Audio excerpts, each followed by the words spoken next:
जनाब बिस्मिल्लाहिर्रहमानिर्रहीम। शहजाद हकीम हाजिर। 2 नंबर हकीमों की एक मंतक, बल्कि बहुत पुरानी मंतक, बहुत पुराना ड्रामा, फ्रॉड, फ्रेब कहूंगा मैं इसको। ये गोली जी खाने के बाद खानी है, ये कैप्सूल खाने से पहले खाना है।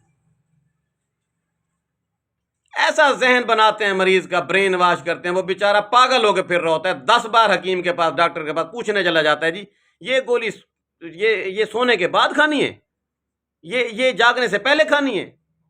मामू बनाया होता है, ऐसे पागल बनाया होता है। वो बेचारे सादा लोग होते हैं, उनकी नफ्सियात से ये खेल रहे होते हैं, और 10 किस्म की गोलियां उसके हाथ में थमा के पकड़ा के बोलते हैं, जी ये खाने के बाद, ये खाने से पहले।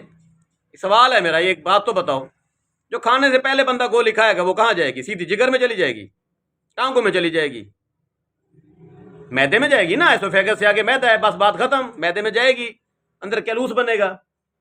और जो खाने के बाद खाएगा वो किधर जाएगी? खोपड़ी में चली जाएगी गोली, वो भी तो मैदे में जाएगी। है कोई जवाब इस बात का?